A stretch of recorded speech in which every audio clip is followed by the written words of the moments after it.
Muy buenas tardes, días, ya me hice bolas de qué hora son. Buenos días. Quiero continuar con el mismo tema que tratamos en la última charla o conversatorio, hablando de lo que es el petróleo, pero ahora refiriéndome también a lo que son sus derivados.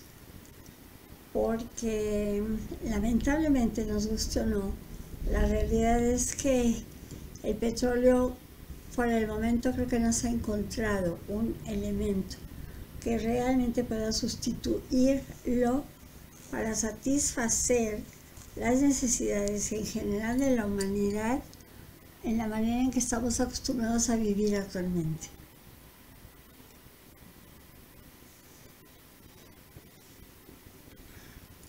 Como muchos sabemos,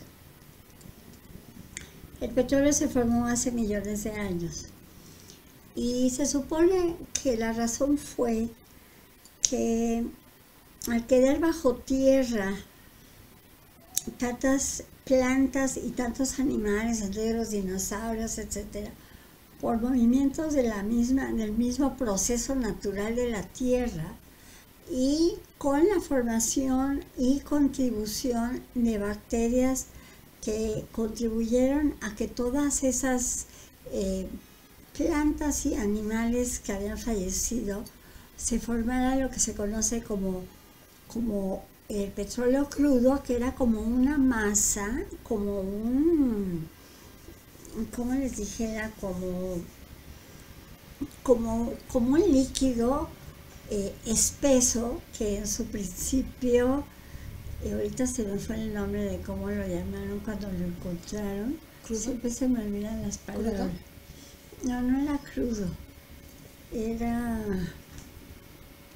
se me van las palabras, pero bueno, el hecho es que se encontró en condición como de no era líquido, sino más bien como una cuestión espesa que se conocía como petróleo crudo. Este petróleo crudo, como todos sabemos, subyace tanto en el subsuelo y profundamente como en el fondo de los mares. También ahí está chapopote. Así es decir, yo no sé si ustedes se acuerdan lo que era el chapopote, pero eso era lo que en su principio fue el petróleo crudo, como chapopote, que después se le llamó queroseno y luego se le llamó petróleo crudo. Entonces, como les digo, este petróleo que está en el fondo del mar y digamos en el subsuelo, pero cuando decimos el subsuelo no puede ser así casi encima y puede ser en las profundidades, y se encuentra en ambos lugares, o sea, en diferentes niveles de profundidad dependiendo del lugar en donde se encuentra. El hecho es que para obtenerlo se requiere de perforaciones muy profundas con maquinaria especializada que logra que se obtenga que el petróleo brote, como se ha visto en muchas películas, de que está digamos, el aparato, la maquinaria trabajando y de repente se ve así como la explosión de que salga el petróleo, pero también hay veces en que es necesario que se inyecte agua para que ese petróleo salga. Entonces es de todo sabido que no es así como comer una enchilada de obtener el petróleo. Y mientras más profundo está, obviamente la maquinaria que se requiere para perforar y obtenerlo tiene que ser más sofisticada y no necesariamente cualquiera cuenta con esa tecnología. El hecho es de que una vez que ese petróleo crudo se obtiene, no es que ya se obtuvo, ya se usa, no. El petróleo crudo, una vez obtenido, se tiene que almacenar y posteriormente irlo refinando en función de las necesidades del tipo de uso que se le va a dar a ese petróleo ya refinado. Esto quiere decir, en la medida en que se requiere un elemento más fino ese petróleo tiene que sufrir de una mayor refinación. Y para obtenerlo se requiere de temperaturas, se requiere de calor. Y hay toda una tabla de, por ejemplo, no me la van a creer, pero hay el butano, el propano y el gas natural, que son obviamente derivados del petróleo y que son los que utilizamos en la casa para usarnos estufa, para el calentador de gas que va a calentar nuestra agua.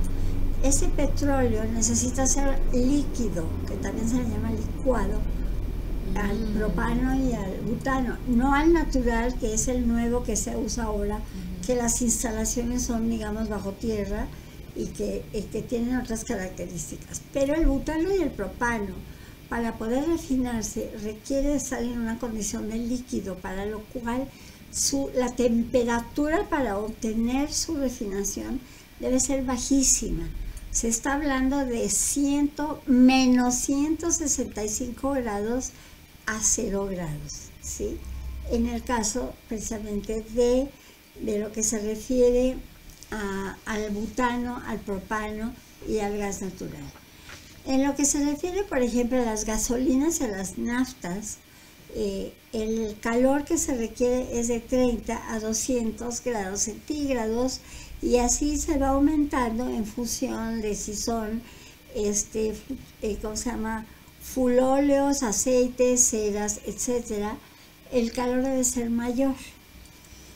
El caso es que precisamente este es el motivo por el cual los petróleos, llamémoslo así, tienen una diferencia entre unos y otros en función de su refinación, la manera en que son refinados, e insisto, son refinados a través del calor. La temperatura varía para obtener la mayor o menor refinación que requiere el petróleo, dependiendo de su uso, porque la verdad es que los derivados del petróleo tienen tantos usos que no lo hemos ni siquiera mencionado. Todos pensamos en el petróleo y el combustóleo y que se contamina, etcétera, pero resulta que el petróleo y sus derivados es indispensable, por ejemplo, para fabricar plásticos. Es indispensable, por ejemplo, para plásticos que se conocen como polietileno, por ejemplo. Es indispensable para las gomas, que así se le llama, a ese elemento del petróleo con el que se hacen las llantas de los coches. Y así podemos seguir para pinturas, para detergentes, para pañales de los niños e inclusive para los cosméticos. Y entonces tenemos que aceptar que, si bien por un lado el petróleo lo consideramos como satanizado porque contamina, tanto si se usa el combustóleo para hacer gasolina como si se utiliza la petroquímica para utilizarlo en el rímel, como quiera, su destrucción se lleva entre 500 y 1000 años. Entonces, precisamente tomando en cuenta todo esto, decidí que iba a hablar nuevamente, por un lado, de las... permítanme un momentito. Iba yo a volver a tomar como punto importante de mención lo que se refiere a las diferentes energías que se llaman como limpias, y que, aunque no me lo crean, no pueden existir sin un complemento de su producción, que es el combustóleo, el petróleo, etc. Hablando, por ejemplo, de la energía solar requiere de lo que se llaman paneles, que son como unos cuadros así grandes que están formados, ustedes lo han visto, por circulitos. Esos circulitos se llaman celdas fotovoltaicas, y esas celdas fotovoltaicas se colocan en estos paneles que a su vez se van juntando unos con otros y formando grandes extensiones de energía solar a través de las celdas fotovoltaicas y que ocupan luego extensiones enormes que podrían llegar a producir una gran cantidad de energía supuestamente como para alimentar una fábrica, digamos. Sin embargo, toda esa instalación de lo que se conoce como la energía solar, ya a nivel como para poder producir la energía que se requiere para una fábrica, tiene que contar a fuerza con todo el sistema de redes de Comisión Federal de Electricidad.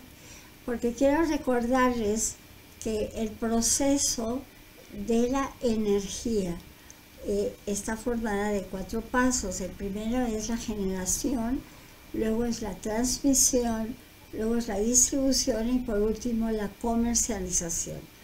Estoy hablando de la generación. La generación de energía puede ser eólica, que es del viento, puede ser solar, puede ser de petróleo y también puede ser nuclear. Ya lo había dicho la vez pasada que hablamos del sistema eléctrico de México, hablamos en alguna medida de esto que se conocen como energías limpias. Sin embargo, retomando, el sistema de redes de Comisión Federal son indispensables para que esa energía solar llegue a través de esas redes a lo que podría ser la fábrica o la casa de alguien. Pero además de eso, les quiero decir que el mantenimiento y la utilización de estas celdas fotovoltaicas requieren, repito, de mantenimiento especial y sobre todo de limpieza tanto de los convertidores que convierten la energía en alterna de energía directa como de sus transformadores y de la limpieza de estas celdas fotovoltaicas que como están a la intemperie normalmente se llevan un tiempo X y se van cubriendo de determinado polvo o llamémosle suciedad que en un momento dado requieren de ser limpiadas para que puedan seguir siendo eficientes. Todo eso necesita, por lo pronto, de la base de la utilización del petróleo y sus derivados. Eso es lo que se refiere a la energía solar. La energía eólica está todavía peor, porque resulta que si bien, bueno, la energía eólica, al igual que la solar, tiene como elementos gratis, digamos, uno el viento y otro el sol. Pero en el caso de los vientos, depende mucho del clima. Hay momentos en donde no hay viento. Hay momentos en donde caen tales tormentas de agua que el viento es cero. Pero además de eso, lo que es todavía más serio en lo que se refiere a la producción de la energía eólica es que primero, para poder fabricar los pedestales, que serían los grandes tubos que hasta arriba tienen las astas que van a producir el viento, esos pedestales requieren de determinados tipos y diferentes tipos de aceros que se fabrican con carbón mineral, que es otro de los elementos que ya hablamos que también contamina. Entonces, por un lado estamos teniendo el problema de los pedestales que requieren de aceros que a su vez requieren el carbón mineral. Pero lo que es todavía más grave es las astas. Y eso me recuerda que hace como tal vez 2 años yo vi un video, creo que era grabado en Holanda, en donde se mencionaba el gravísimo problema que en Holanda tienen precisamente con estas astas, que son las que van al circular, provocar con el viento la energía eólica. El problema es que estas astas están construidas con fibra de vidrio y resinas epóxicas.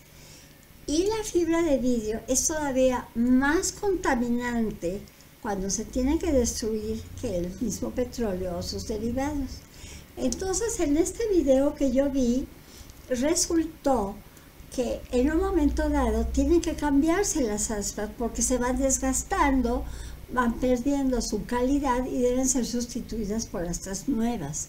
Y entonces el problema que vi en este video de Holanda es que no sabían qué hacer con tantas astas que estaban guardadas y almacenadas porque no pueden reutilizarse, o sea, no hay posibilidad que ese material cambie se pueda cambiar su consistencia o su conformación para producir algo más. Entonces, lamentablemente, hay toda una conglomeración de astas. Eso lo vi hace 2 años en este video de Holanda, que no se sabe hasta la fecha qué se va a hacer con esas astas. Tengo entendido que también ya lo que se refiere a la energía eólica se ha tratado de que ese movimiento del viento se obtenga como en racimos grandes. Creo que lo están haciendo en Israel, en Alemania, pero no estoy segura. Pero vi algo similar, pero que apenas está en un proceso de investigación donde todavía no está totalmente probado y por lo tanto todavía no podemos presumir de que podemos ser así como de satisfacer nuestras necesidades de energía a través de la energía eólica. Y hablando de las plantas nucleares, pues aquí el asunto está todavía peor, porque... Oye, Miriam, perdón que te interrumpe. Antes de empezar a lo nuclear, porque también siento que ese tema nos vas a dejar perplejos a varios, yo quería agregar 2 temas en cuanto al petróleo, porque este programa no nada más informa ni se trata de hablar mal de nadie, sino todo lo contrario, de buenos mexicanos que han hecho varias cosas y que siguen en la lucha por un mejor país y por un mejor mundo. Los estudiantes de CONALEP hicieron una investigación increíble con goma de mascar, porque pues la goma de mascar tiene bastante petróleo también, ¿no? Chicle, porque tiene plástico. Entonces, justo descubrieron la manera no sé si de decir, de desintegrarlo o de hacer algún proceso químico para extraer la cantidad de petróleo que existe dentro de estos chicles y producir energía a través de ello. Entonces, pues, independientemente de lo que se diga de estas escuelas, felicidades a esos alumnos que lograron. Yo voy a aprovechar, ya saben que siempre me voy y luego regreso. Los CONALEP, yo no sé cuánto apoyo están recibiendo actualmente, pero la idea del CONALEP para mí fue una idea extraordinariamente importante, sobre todo porque no todos los mexicanos tienen la oportunidad de acceder a los estudios universitarios. Y entonces el CONALEP, no sé si ustedes sepan de lo que se trata, son instancias de educación media superior en donde estudian la preparatoria, pero además salen con un oficio, ¿cierto? Totalmente. Que puede ser carpintería, que puede ser electricidad, que Química. puede ser plomería, que puede ser química, que puede ser cosmetología en una mujer, que puede ser diseño y confección, toda una serie de oficios que lamentablemente yo una vez que regresé de la India ya casi no oí hablar de estos CONALEP y no sé qué tanto la posibilidad de que sigan apoyándose como desde el punto de vista de la Secretaría de Educación, porque deben formar parte del sistema educativo nacional, sí, y que, como insisto, así mismo van a preparar a los jóvenes para que en un momento dado tengan un oficio y que a la vez tienen ese oficio para empezar a ganar y ya ganando con su oficio, si quieren y pueden, seguir estudiando para obtener un título universitario. Totalmente. ¿Cierto? Entonces, ese sería realmente el objetivo. Pero lamentablemente, como les digo, luego sucede en nuestro país que arrancamos con mucho entusiasmo y a la mitad del camino ya como que nos aplatanamos. Yo no sé, ese término también era de mi juventud, a lo mejor todavía sigue así como de aplatanarse. Y en cuanto al petróleo y el CONALEP, que sigue haciendo un trabajo extraordinario, y en cuanto a las celdas solares, pues ahorita Miriam nos hizo una observación agigantada, que es esta clase de corporativos, de industrias que utilizan este tipo de energía, pero también quizás sea costoso o no sé, cada quien en sus casas, pero esto de tener el calentador solar también nos ayuda a ahorrar una cantidad de gas enorme al año. Entonces, pues ellos con sus granotes de arena y nosotros desde nuestros espacios, con estos pequeños y grandes saltos de voluntad, podemos hacer cambios. ¿Es cuánto? Definitivamente, yo no quiero en ningún momento decir, ni modo, ya nos jodimos y a fuerza tenemos que tener petróleo.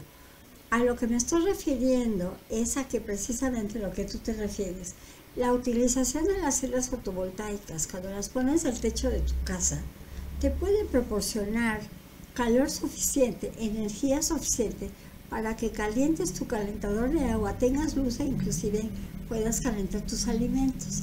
Pero eso es como a nivel micro. Yo estoy hablando de que no puede sustituirse totalmente con energía solar todo lo que se refiere a una producción de una ciudad o de un país, porque lamentablemente la energía solar se requiere de muchísima más infraestructura para que pueda alimentar adecuadamente a una fábrica que va a producir telas, por ejemplo, me refiero a la maquinaria. Claro. Y que precisamente por eso, vuelvo a decir lo que dije la vez pasada, uno de los motivos por los que el petróleo de México fue dejándose en segundo lugar se debió a la gran cantidad de azufre, porque ese petróleo se usa básicamente en grandes maquinarias y se descubrió que el azufre en grandes cantidades maltratan la maquinaria, maltratan el material con el que está hecho la maquinaria.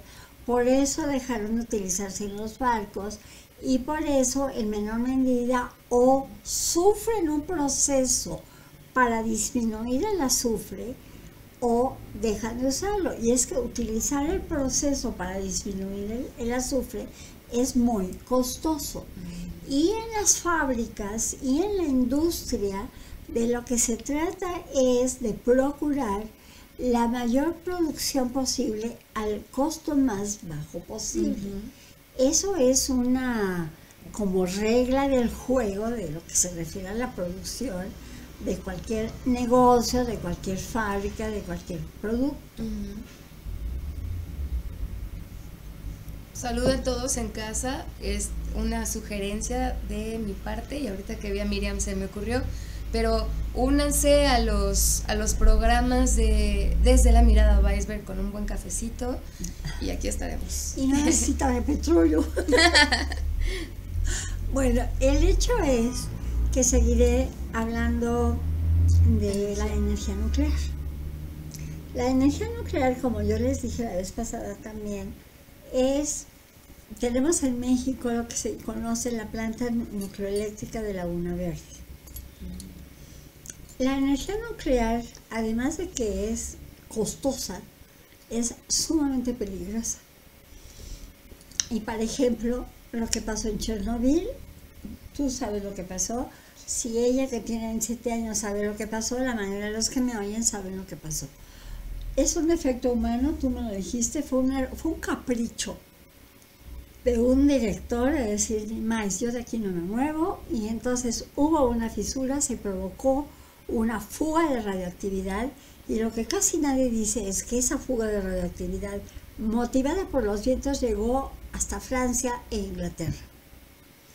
En lo que se refiere a Laguna Verde, se firmó un contrato con Estados Unidos para que Estados Unidos le suministrara a Laguna Verde el uranio enriquecido que es indispensable para que el reactor funcione.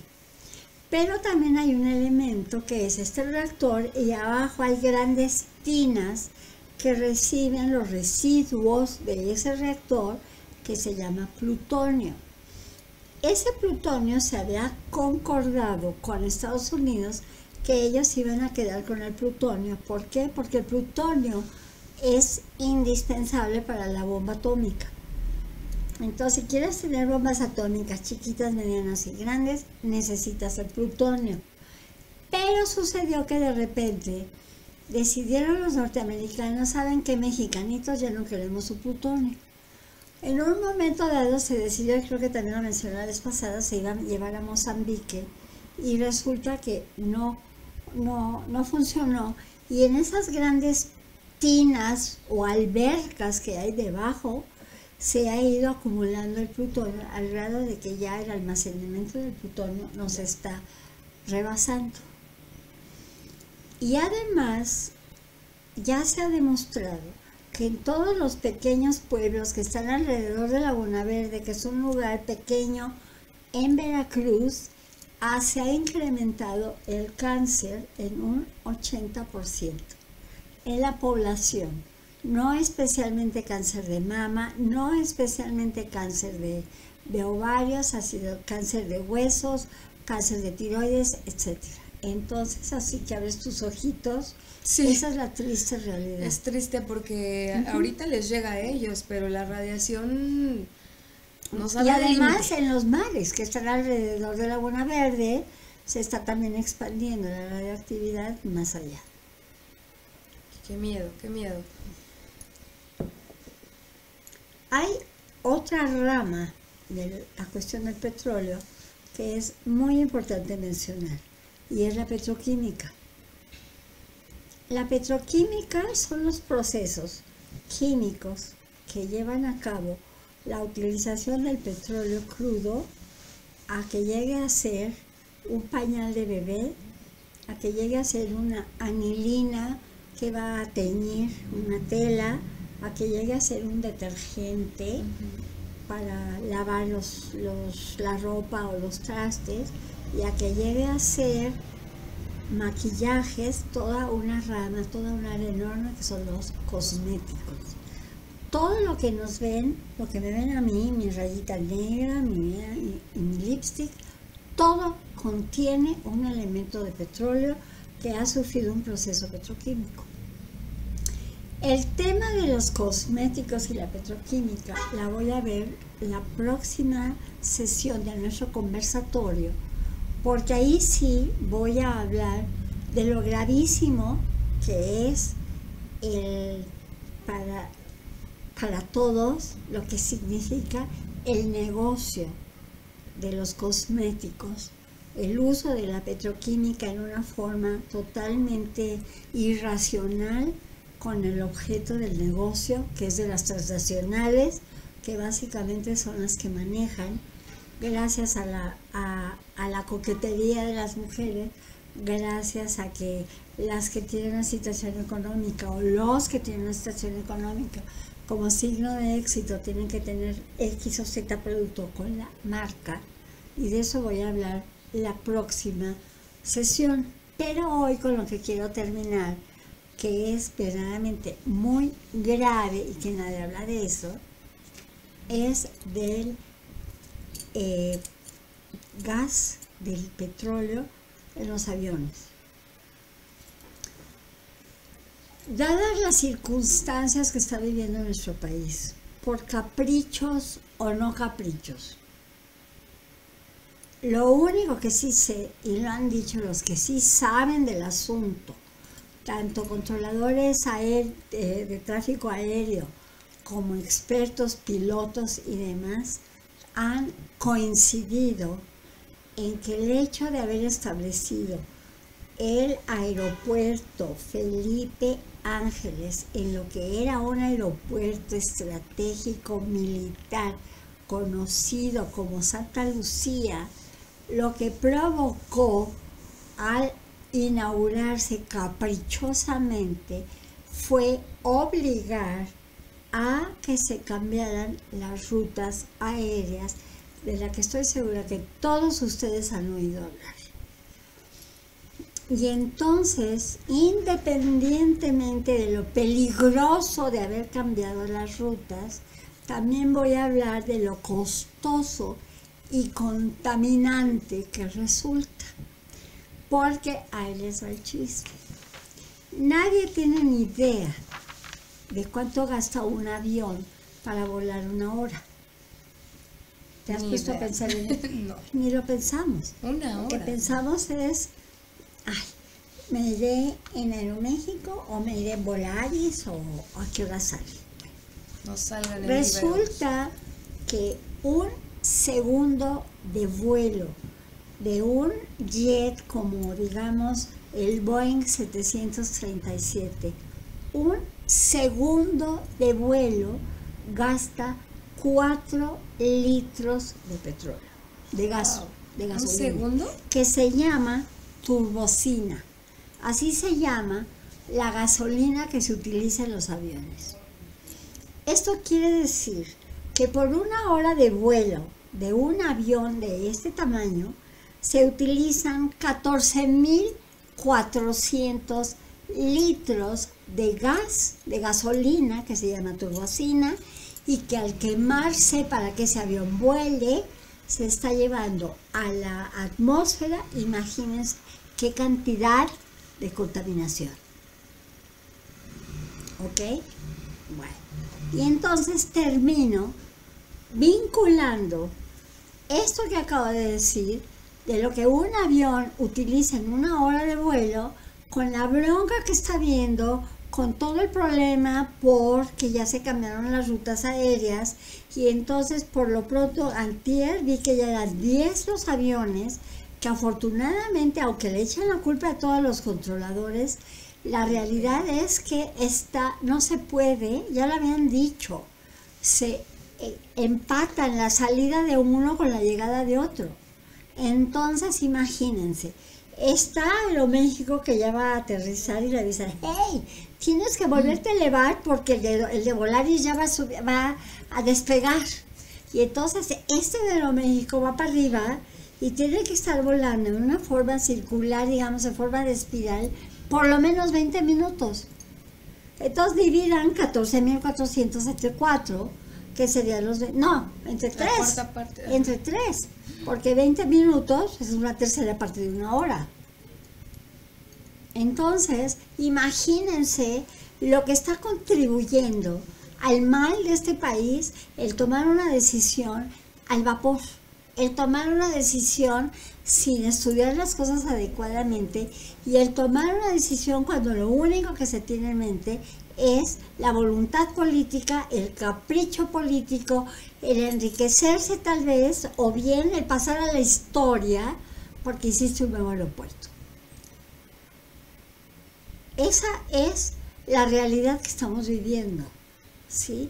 Entonces, ya se demostró, por ejemplo, con la pandemia, que no es verdad que lo que más contamina es la gasolina que se utiliza en los automóviles.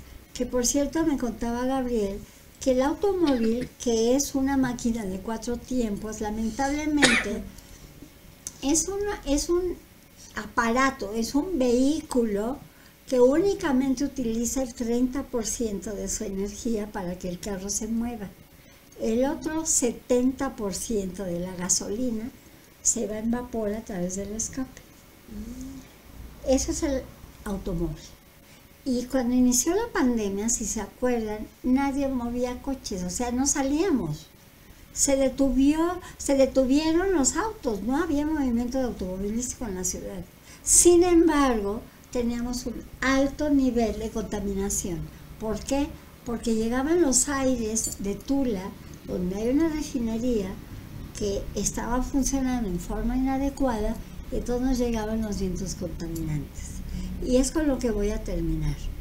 La mayoría de los seres humanos, aquí no es que yo critique o no al gobierno, la mayoría de los seres humanos no están acostumbrados, y no me incluyo, no están acostumbrados a manejarse teniendo en mente lo indispensable que es prevenir en vez de remediar. Esto quiere decir, ¿cómo podemos prevenir un accidente o prevenir una situación de problema? Dando mantenimiento. Cuando una persona va a checarse, la mujer se va a checar cada 6 meses con el ginecólogo para ver que no tenga cáncer de mama, ¿verdad? Eso se llama mantenimiento. Y aunque no le guste a Sheinbaum, y aunque no debería hablar del asunto, pero ahí voy, el mantenimiento formó parte del daño que pasó en la línea 12. Yo no estoy aseverando que fue lo único, pero definitivamente se requiere de mantenimiento para que las cosas funcionen. Y si no se les da mantenimiento, pues las cosas se echan a perder. Y eso es lo que ha pasado con nuestras refinerías. Ya no digamos la de Tula, que tiene años y años y años, creo que es de las más viejas.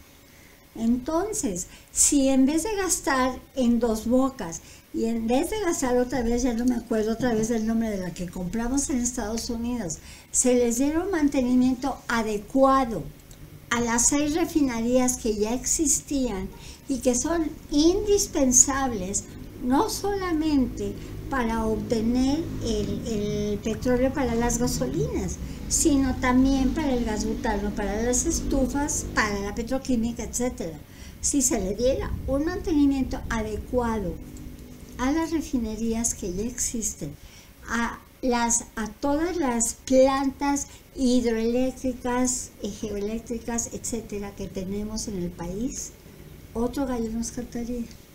No tendríamos las grandes catástrofes que pueden llegar a ser de veras, es cuestión, yo creo, de educación. A lo mejor yo tengo la educación de prevenir porque soy hija de médico, no sé, pero honestamente sale mucho más barato. Sale mucho más barato ir a ver al médico y pagar 500 pesos y que me diga estás bien, a que digan no pasa nada, ya se me va a quitar. Y cuando yo digo con él, mira, tienes cáncer y te tienes que hacer una cirugía, más quimios, más lo demás, y a ver si sobrevives. Tan fácil como eso. Pero es cuestión de educación, es cuestión de formación, de saber que es indispensable que las cosas se cuiden. Igual, ¿por qué sacudes la casa? ¿Por qué no dejas que se llene de polvo? Eso es mantenimiento. Y yo iba para allá, Miriam, tienes toda la razón. Que ya no podemos responsabilizar a nuestros padres por no darnos una educación a través de la prevención. Si ya tienes la oportunidad de ver este programa, es porque ya existe cierta conciencia, no solo por este programa, sino por las aplicaciones en YouTube y la manera en la que nos permite delimitar qué programas son para niños y qué programas no lo son. En este caso, pues como arriba es abajo y abajo es arriba, no nada más hablando de la prevención a nivel físico, a nivel casa, a nivel nuestros autos y a nivel psicológico. Antes de que ocurran cosas catastróficas tanto en nuestra vida como en sociedad, está el prevenir todo, porque déjenme decirles que las enfermedades mentales también son contagiosas. Es lo que iba a decir. Así que bueno, y siempre bien conectadas, Miriam. Por eso estamos aquí. Entonces, pues eso es lo que yo quería aportar en este instante, que es bien importante observarnos, auto-observarnos, y si se necesita apoyo, tener la gentileza de hacerlo saber. Y volvemos a la autoestima. Cuando uno tiene autoestima, se cuida porque se quiere. Y entonces una psicóloga, como es nuestra queridísima Erika, y llego y le digo, ay, me siento medio fuchi. Entonces hay que llegar con ella cuando te sientes medio fuchi, cuando te sientes medio mal, y no cuando ya te estás suicidando. ¿Verdad? O sea, hay que saber cuidarse. que eso se llama autoestima. Y al cuidarnos, cuidamos a los demás y cuidamos nuestro entorno, que es lo que nos permite vivir. Así de fácil. Qué hermoso programa. terminamos siempre como con una sensación, no sé tú, Miriam, pero terminamos como con una sensación de satisfacción y esperamos que ustedes también en casa, así que pues si ya están a punto de ir a trabajar o dejar a los niños o haciéndolo o tomando un café como nosotras, salud y que sigan teniendo un excelente día y una excelente vida. Hasta entonces. Cuídense, que Dios los bendiga. Ahora sí, salud, salud y bienestar para todos. Abrazos. Bye.